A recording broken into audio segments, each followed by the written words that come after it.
It's portfolio update time, and with the markets being what they are, the world the way it is, I don't think anybody's really in the mood for any fluff, so let's just get straight into it. We will start with my InvestEngine ISA, just opened this year. Let's go. Alright, so InvestEngine, this is the new kid on the block as far as I'm concerned. We are here on my dashboard.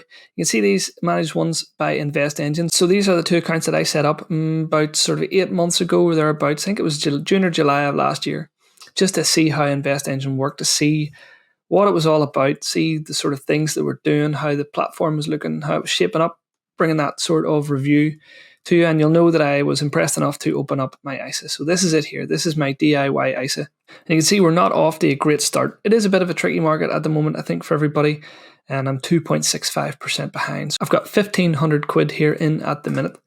500 of that just went in today, which is what this big spike is you're seeing here. So let's have a quick look down at what I've got here. So again, it's a Vanguard S&P 500, FTSE Developed World, All World High Dividend Yield, and a FTSE 100. I don't have emerging markets in this particular portfolio. That does exist in my Vanguard portfolio, which you'll see a little bit later on. It's just these four for the moment.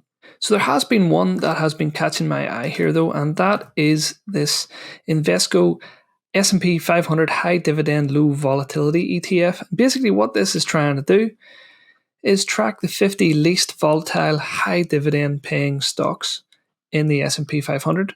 That kind of suits me. That's the kind of thing I like the look of. Now you can see it's been doing quite well of late at around £11 a share. It's not that expensive either. It's pretty accessible, although fractional shares are available on InvestEngine, so the price doesn't particularly matter. But it's built up of some of the less fashionable names, shall we say, of the S&P 500, but the sorts that have been shown to have a fairly low volatility relative to what can go on in stock markets. Anyway, I haven't added any of that just yet, but that's certainly one I'm keeping an eye on. So if you don't know, I invested with InvestEngine this year for my ISA because I like to ground my investments in fairly solid looking ETFs, S&P 500, Developed World, All World High Dividend Yield, and a FTSE 100.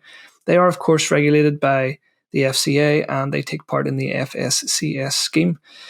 So your investments are protected up to £85,000 in the event of catastrophes, I suppose, for InvestEngine. Your capital is not protected against swings in the market. So at the moment, we're going through a little bit of a down patch. But for those people who are just getting started investing, this might be a good time. For those of us who have been investing for a little bit longer, then you know that this is just price of admission. You're going to have to put up with some bad stuff every so often. Overall, these investments are for the future, and I believe the market will turn around eventually. And I'm looking at a time frame of about 10 to 15 years to have these investments. If you are interested in learning a little bit more about InvestEngine, I do have several other videos on the channel. And of course, if you want to earn yourself an extra £25 when you deposit and invest at least £100 for the next 12 months, you can get a £25 bonus when you use my link. So it's not actually available on the homepage. If you have to go through an affiliate to get this. So, if you appreciate this content or if it's any help to you at all, I would appreciate your click. Don't forget to leave me a comment down below. If you do that, I want to give you a personal thank you. And of course, let me know what you're choosing to invest in. Next up is Trading 212. Trading 212 is probably the busiest of all my ISAs, but it's an immensely frustrating situation with Trading 212. For the life of me, I do not know why they are not taking on new UK customers in the moment. We're now pushing about a year and a half since Trading 212 stopped taking UK customers. I don't know why. I've tried to get some sort of meaningful explanation, but I imagine they can't really let that information out into the wild for whatever reason. So if you are on Trading 212, it's a great platform. There's lots of everything on it, lots of stocks, lots of ETFs. You can do a bit of CFD if that's what you're into. I'm not, but it is probably the most well-rounded platform that I have used up to this point in terms of fees, what's on there, ease of use, graphics, information, all that kind of thing. The whole experience with Trading 212 is probably about the best there is going if you want a little bit of everything. It's a great general purpose platform. So with that being said, let's just get into it.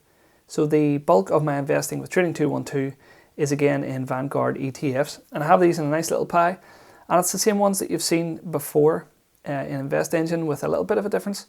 So I've got the Vanguard FTSE Developed World ETF, the S&P 500, All World High Dividend Yield, the FTSE 100 and the emerging markets. Emerging markets has taken a bit of a battering because of all the bad news coming out of Eastern Europe and in the Far East as well. That's how it is. I'm not really adding anything more to that particular ETF at this time. Within all these ETFs, there's just a good bunch of companies. A lot of places I would want to spread my money around, and ETFs make it very, very easy for me to do that. In a similar way, I have a future industry pie here with Trading 212, and that includes iShares Global Clean Energy ETF and iShares Electric Vehicles ETF and a VanEck Video Gaming ETF as well there.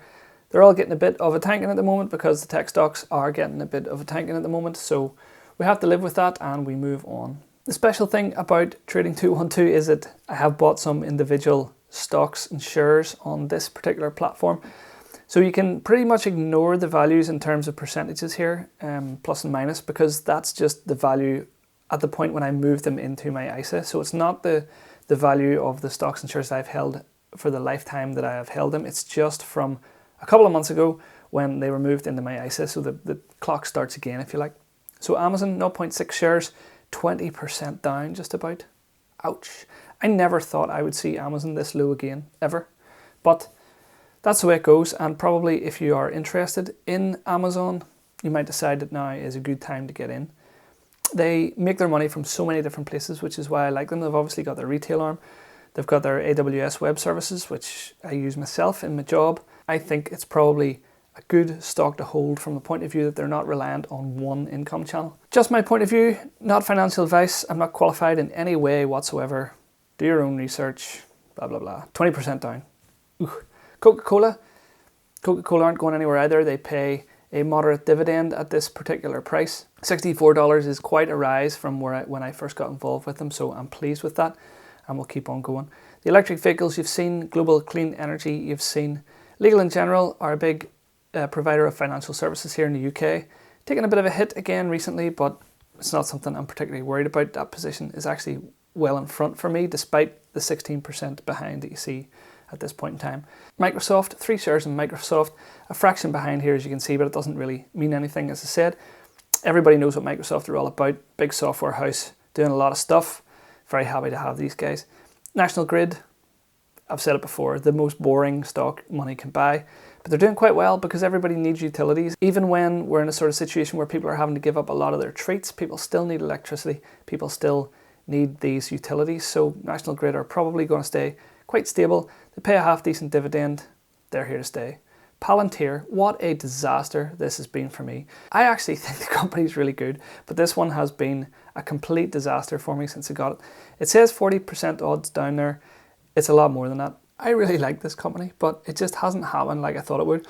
It just goes to show no matter how much conviction you have about something, you don't know everything. So it says 45% down here. It's more than that because it was down before I transferred into my ISA, so this one has been a real cooler for me, I have to say. Unilever, big company here in the UK, lots and lots of products under their umbrella, lots of stuff you'd have in your cupboards.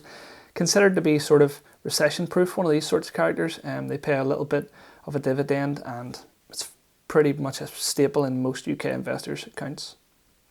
The video gaming ETF you've seen, and then the following Vanguard ETFs you've also seen. So that leaves us around about 16,693, which gives us this total here so far, and we'll see now what's happening in Vanguard.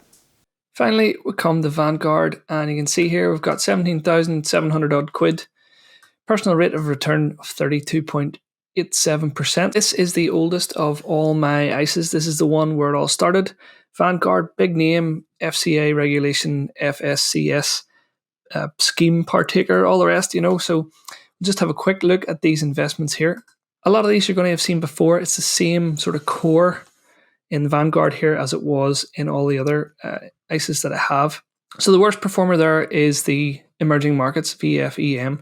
We're down £49 or so of all the whole time that we've had this. FTSE 100, all world high dividend yield, FTSE Developed World and the S&P 500 all clubbed together to have made me around £2,893 at the moment. The cool thing about looking back on an account like this is I actually haven't made any contributions to this since February of 2021. In actual fact, I took £183 out and I still have made £2,532 on the investment alone. That's pure profit at this point in time. So it just goes to show that if you can hit a reasonable total with just small monthly contributions, you're going to end up steamrolling on interest alone. You're going to get that lovely compounding effect for money that you've put away a long time ago, and it's always going to be working for you. Another cool thing that Vanguard offer you is this Insights tab.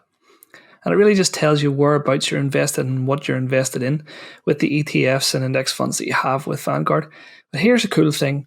As we all go into meltdown on Twitter and Instagram and other places about how badly everything's doing, look at the last 3 months. The last 3 months, we have lost 0.3%. I mean, what's the panic here, really? I mean, obviously the world is not in a great place at the moment, and that's fine. But it just goes to show that picking individual stocks is tricky, and while the rewards can be pretty good, the downsides can be pretty high too. But maybe it goes to show that if you're invested in diversified stuff, diversified assets across the world in different sectors, then maybe it's not quite as bad as the hype machine would have you believe. So look, that's Vanguard. They charge a 0.15% platform fee on top of the charges for the ETFs that any platform will charge you. So they're not my number one pick this year. As I say, I have branched out for InvestEngine, but Vanguard, very tough to beat. Even with that small charge, it is very small, and I'm happy to have my holdings on this platform. Very reliable, very secure here, and they've got that history behind them that can give investors real confidence. So if anything, all this period is really teaching me is that you cannot pick individual stocks and expect to do well, or at least not with any kind of reliability. It's why I will forever ground my investment portfolios in ETFs and index trackers. So if you'd like to see a little bit more about how I'm investing, maybe you should watch this video here.